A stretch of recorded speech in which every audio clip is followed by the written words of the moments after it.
On a Wednesday afternoon in 1967, a group of high school students packed into a room, waiting for a national leader to appear on television. Some students were guarding the doors. Some had been reporting classmates. Some were sitting with the discipline of a political movement, and many of them believed they were part of something much bigger than their school. Then the television turned on. There was no leader, no announcement, no movement, only a blank screen. And in that moment, the students realized the terrifying truth. The movement they had been following was created by their own history teacher. His name was Ron Jones, and in just a few school days, he had turned an ordinary classroom in Palo Alto, California, into a cult-like authoritarian movement with slogans, salutes, loyalty tests, informants, and students desperate to belong. The experiment became known as the Third Wave, and the reason it still scares people today is simple. The students were not stupid, violent, or evil.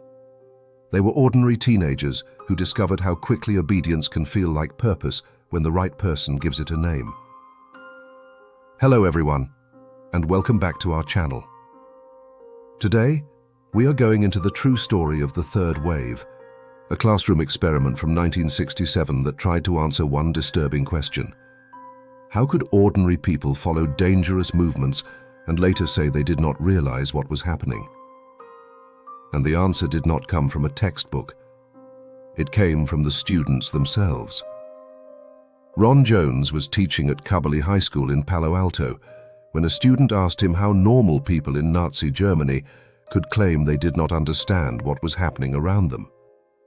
Jones could have answered with a lecture, but he wanted the students to feel the psychology of obedience, not just hear about it. So he changed the classroom. He started with discipline. Students had to sit with straight backs, feet flat, and perfect posture. When they answered, they had to stand quickly, speak clearly, and keep their responses short. The room became sharper, faster, and more controlled.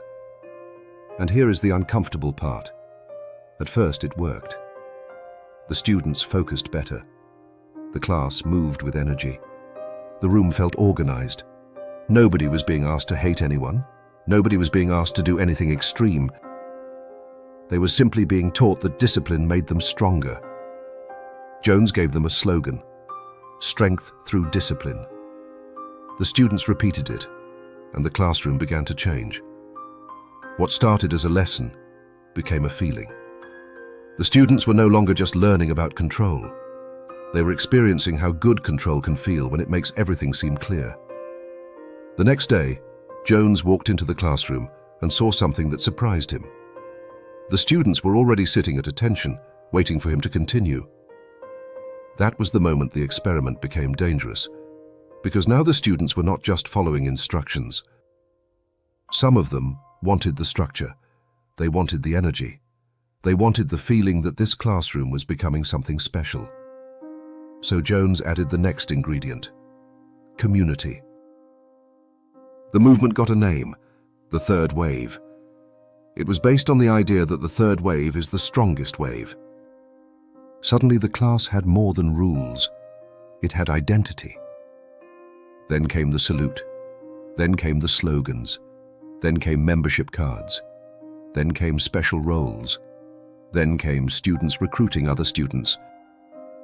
And then came the part that should make everyone uncomfortable. Some students were told to report classmates who were not following the movement properly. That is when belonging turned into surveillance. The third wave was no longer just a classroom activity. It had become a test of loyalty. Who was serious? Who was weak? Who was one of us? Who was against us? Some students believed deeply. Some went along because their friends went along. Some were skeptical. Some resisted. But that mix is exactly what makes the story scary, because real group pressure does not need everyone to become fanatical. It only needs enough people to make doubt feel lonely. The movement spread beyond one class. Careful accounts say Jones had multiple classes involved, probably creating a core of around 90 students, while the final rally may have drawn up to around 200. The famous 30 became 200 version is too simple, but the core fact remains disturbing. The movement escaped the classroom. Students were talking about it in the halls. Other students wanted in. The third wave became something people noticed, whispered about, and reacted to. And Jones himself was not immune. Years later, he admitted that he enjoyed the power and the attention. That detail matters because it makes the story more human and more dangerous. A teacher pretending to lead can start liking leadership. A classroom pretending to obey can start obeying for real. Then Jones made the lie bigger. He told students the third wave was connected to a national youth movement and that a leader would soon appear on television to announce it. For teenagers who already felt chosen, that promise was electric. They were no longer just sitting in class. They believed they were early members of something important. Then came the final rally. Students gathered at lunchtime, the room filled. Some accounts described guards at the doors. The atmosphere was tense, serious, and expectant. Everyone waited for the national leader to appear. The television turned on, only static. No leader, no announcement, no national movement. Jones broke the illusion and told them the truth. They had been carried by discipline, belonging, authority, and their own desire to be part of something powerful. The students were not watching the lesson anymore. They had become the lesson. Some were shocked. Some cried. Some walked out. Some did not want to talk about it. One student later said everyone felt stupid about it, but the better word is exposed.